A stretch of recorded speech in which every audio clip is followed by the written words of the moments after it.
que eu ia falar, Dia, é que o trabalho do roteirista, porque você faz o roteiro, tal, é um trabalho solitário, você está lá escrevendo, aí você entrega. Mas quando você está acompanhando a filmagem, que não é sempre que o roteirista acompanha a filmagem, né? Me corrija se eu estiver Não, errado, mas não. que eu acho tão importante o cara estar junto, porque aí você pode ter uma sacada como essa que você teve com o Cleumo. Quer dizer, é um É, trabalho de transpiração, beleza, mas a tal da inspiração, que o Veríssimo chamou de desodorante, ela aparece nessas sacadas, não é isso? Então é importante você estar junto com o cara que está filmando. é, no, no caso do Prestes, eu, além de tudo, né, da coisa da pesquisa e do roteiro, eu era diretor assistente também. Ah, Então, na verdade, a gente era uma equipe brancaleônica de 3 pessoas, né?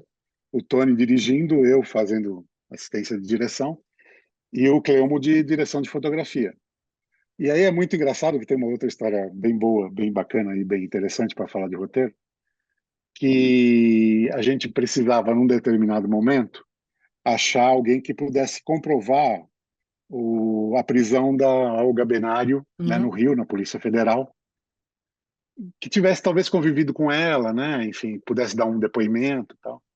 E aí, lendo o livro do Fernando Moraes, né, o Olga, a Sim. gente viu que ela, e lá está, que ela conviveu com Beatriz Riffe, a Olga Benário conviveu com Beatriz Riffe numa cela da Polícia Federal do Rio de Janeiro.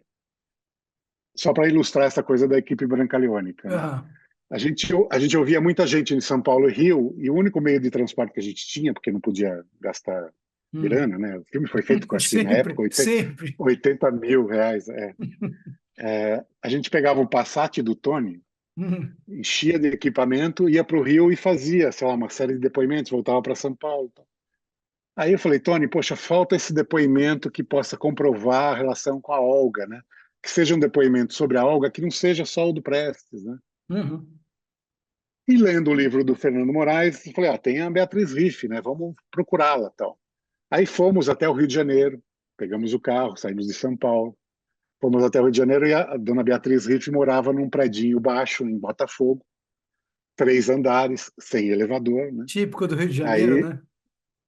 Hum. Aí vai na frente o diretor, né, todo educado, cumprimentando, né, enfim, abrindo as portas, e tal. E a equipe brancaleônica, eu e o Cleumo atrás, carregando equipamento, né, subindo escada, 3 andares, tal.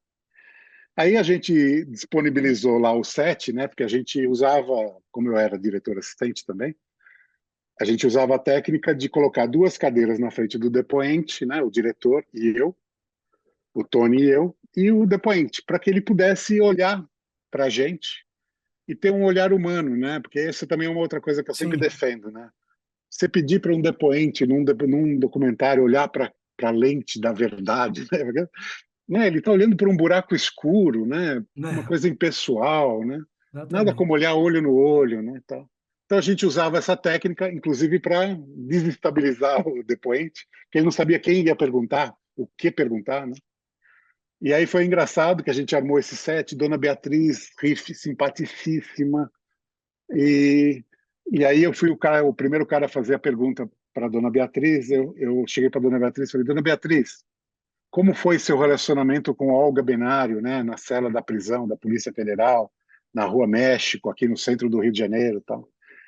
Singelamente, ela olhou para mim e falou assim: eu nunca vi Olga na minha vida. Nossa. Aí o que você faz, né? Você joga o equipamento pela janela, a Dona Beatriz pela janela, enfim, alguma coisa, né? Viemos de São Paulo ao Rio de Janeiro, né, para entrevistar especificamente Dona Beatriz.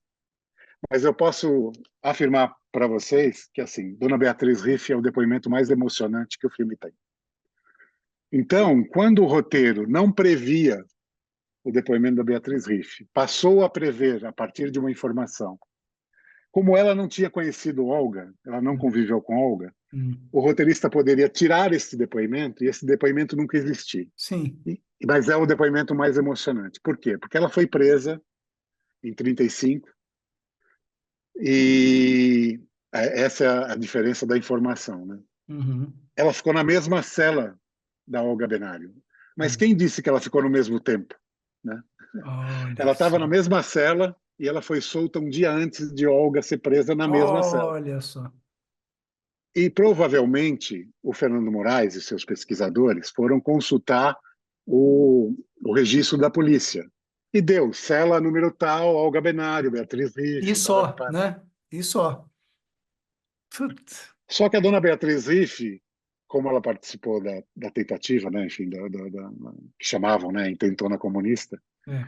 ela falou que ela subia nas grades e ela cantava para os companheiros, inclusive uma versão comunista da Cidade Internacional. Maravilhosa, né? Ah, olha só. Aquela cidade maravilhosa, cheia de balas mil, vermelha, enfim, eu não lembro o resto. E ela cantou espontaneamente para a gente, disse que foi torturada cruelmente. Ou seja, o episódio, né, de 35, onde ela é presa, ficou absolutamente emocionante. A gente chorou lá na hora, e que provavelmente o roteiro não iria Sim, constar o depoimento dela se eu fosse pela fria sim. lei, né, Do de que está observar que ela escrito. não. É.